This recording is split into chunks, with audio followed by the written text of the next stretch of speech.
Ben, vous avez, en associant les deux questions, vous avez perfidement fait le lien. La laïcité n'est pas l'absence de religion qui pourrait nous renvoyer à une certaine Grèce socratique, c'est-à-dire le monde du logos. Si c'était ça, je suis un laïc. Parce que moi je pense que profondément, quand je cherche ce que je suis un grec. Hein. Aristote, Platon, qui après a donné chez nous Pascal, avec du christianisme dedans, voilà, je sais quelle est mon histoire. Ce qu'on appelle aujourd'hui la laïcité, c'est en fait la religion de la République. Je dis que c'est une religion au sens que c'est une foi hystérique et violente, et quand on voit Mélenchon parler, on se rend compte que c'est le plus agressif de tous. Hein.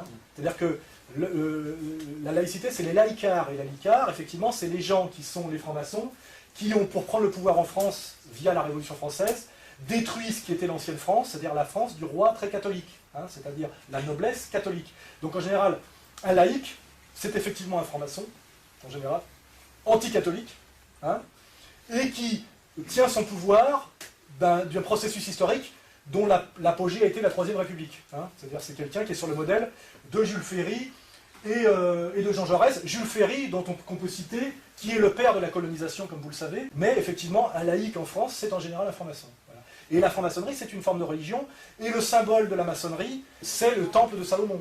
C'est le symbole de la maçonnerie. C'est-à-dire que la maçonnerie, c'est une laïcité bizarre qui renvoie quand même à du religieux, hein, et qui ont plus à voir avec l'Ancien Testament qu'avec les évangiles. Vous voyez, l'histoire de la République française depuis la Troisième République est très maçonnique, et c'est vrai qu'on ne le dit pas beaucoup, mais si on veut employer une métaphore, la maçonnerie est le clergé de la République. Mais c'est un clergé occulte. C'est-à-dire que les trois quarts des Français ne savent pas que finalement la République est une religion d'une certaine manière, c'est-à-dire qu'il y a une foi, il y a une croyance, un sens de l'histoire, les lumières, le progrès.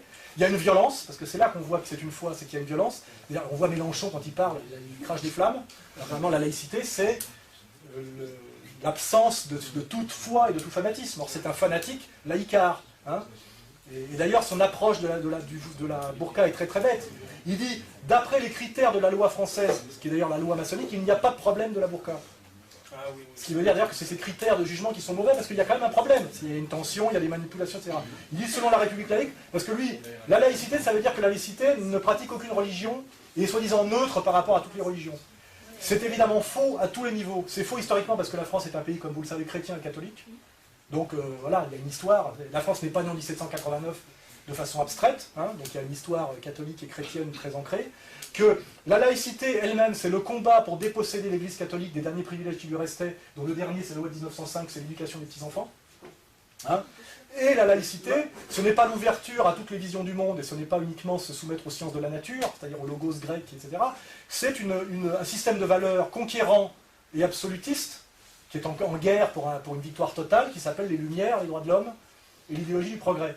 Et qui est quand même, je dois l'admettre, même si c'est ce dans quoi j'ai été élevé, et ce contre quoi je ne suis pas en lutte d'ailleurs, ce qui a produit le plus de meurtres de masse de toute l'histoire du monde. Hein. On a exterminé de plus grand nombre de gens sur Terre, et d'ailleurs des blancs chrétiens, hein, au nom de l'idéologie des Lumières. Hein. C'est ce qui a produit le plus de violence. Les musulmans n'ont pas tué le 10e de ce qu'ont tué les héritiers des Lumières, c'est-à-dire les francs-maçons français, allemands, anglais, etc. Hein, voilà, donc c'est clair. Donc il y a une incroyable arrogance des droits de l'homme aujourd'hui, car les droits de l'homme, effectivement, c'est cette religion, ça s'appelle comme ça, hein, cette religion maçonnique, etc., ça s'appelle les droits de l'homme. On a tué énormément de gens dans les droits de l'homme, aujourd'hui, ce sont les droits de l'homme qu'on martyrise les Afghans, que les Pakistanais, ça a déjà commencé, et les Irakiens, etc. Voilà. Donc il y a une incroyable arrogance, incroyable malhonnêteté, et malheureusement une incroyable stupidité chez les instits et tous ces gens-là, et l'alcoolique qui a refusé de me serrer la main tout à l'heure. Celui, je pense qu'il est même plus marxiste, il n'a pas le niveau, parce qu'il faut dire Marx, c'est du haut niveau. Hein. Il n'a pas le niveau, j'ai vu à sa truffe. Donc lui, par contre, il doit être dans les droits de l'homme. Hein. Et il n'y a rien de plus éloigné, d'ailleurs, pour ceux qui ont la culture, que le marxisme et les droits de l'homme. Hein. Les droits de l'homme, c'est l'enculade bourgeoise. Hein.